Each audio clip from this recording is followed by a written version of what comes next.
Alright guys, welcome to another video on Jujutsu Kaisen Phantom Prey, and this time it's gonna be on the new versus EXO and Kechizu Extreme 2. Now I'm a bit late to this. I already seen some videos of people clearing Extreme 2 using Hanami and Team Gojo.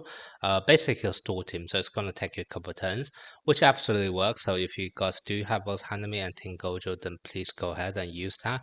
You would need some healing recollection bits as well, so maybe not everyone have accessibility to those.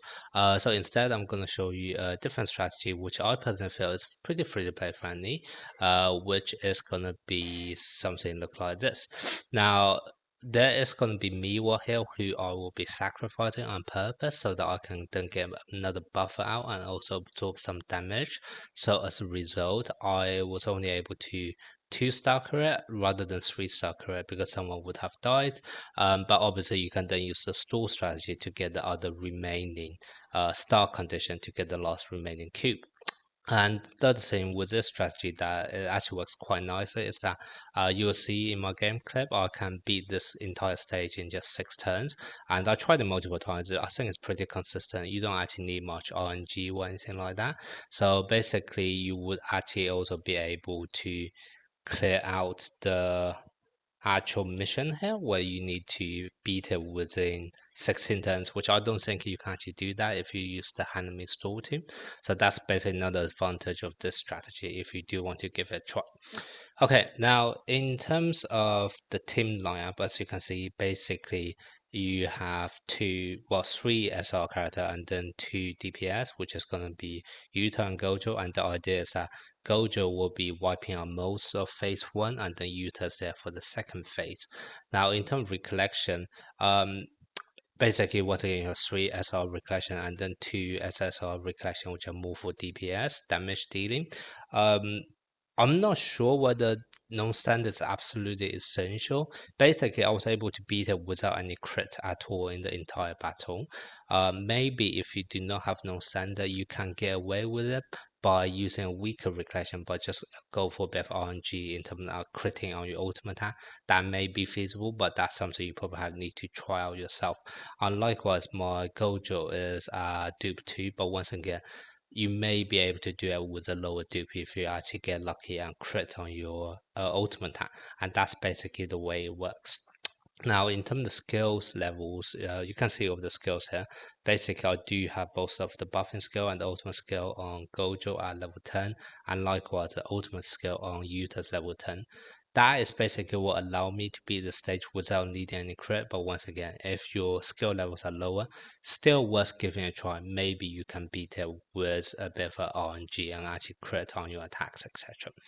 Now, in terms of the strategy itself, basically you want Miwa to survive at least the first turn and hopefully tank 2 of the attacks on the second turn. So basically that can help you to mitigate all of the damage the enemy will do to you on turn 1, turn 2. Your Nanami will be start buffing as soon as on turn 2 to make sure that Gojo is able to provide maximum firepower when he ult on turn 5. And likewise, when Miwa dies on turn 2, Yaga will be coming in and you will have Yaga start buffing from turn 3. And then what's going to happen is on turn 5, you would then have your Gojo completely charge up with his ultimate attack. He should be able to, in theory, wipe out the smaller enemy boss. And then for the bigger one, he would probably have some bit of HP remaining if you didn't crit, but that's absolutely fine. What you can do is you can have Yuta use his skill 3 to finish off that guy.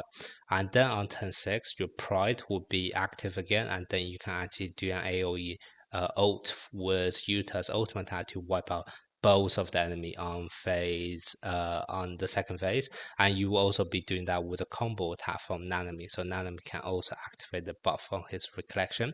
Now, in terms of the choice of target for Nanami's ultimate attack, you want to aim for the bigger boss, the bigger guy, the tall guy, mainly because he has more HP, so you want to make sure that he actually get bulk of the damage being dealt to him, and that's pretty much it. Even though I was aiming for Pride to be be activated again on turn 6, you actually see in my game clip, the enemy actually forced my user to counter attack on one of the turn to eat up his first stack of buff. So actually I was able to one-shot the entire second phase without even double stack of pride. I only had the second stack of pride, not the first one, but that was actually enough as well. So once again, your user definitely does not need to be as highly level up as me. 手当ってどれくらい出ますかね。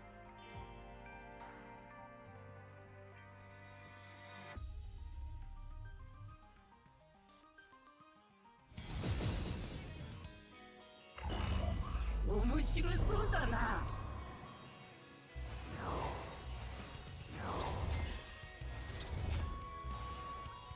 やっちゃっていいの？落ち着け。片付けます。勝つだ。さて楽しくなってきた。集中集中。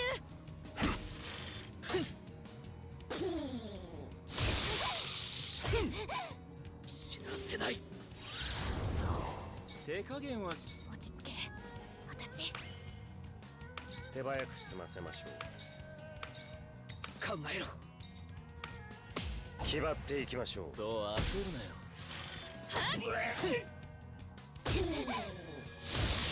私の術式はここからです。募集の時間だ。やっちゃっていいの？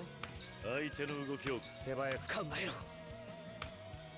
さて楽しくなってきた。授業を始めよう。気張っていきましょう。い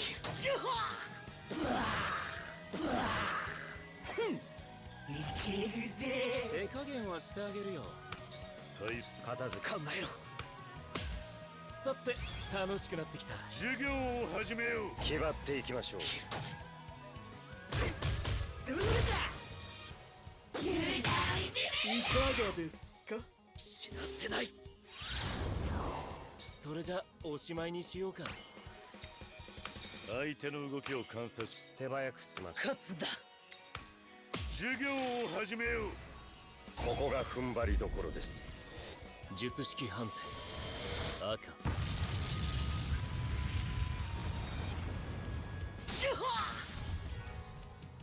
合わせる。みんなやるか。バチ殺し。死なせない。やっちゃっていい。相手さて行きますよ。てか準備はいいか。では教育の時間だ。対象の7対3の点を弱点にする。私からは以上です。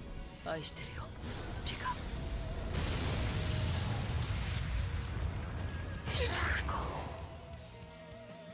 決めます。終わらせる。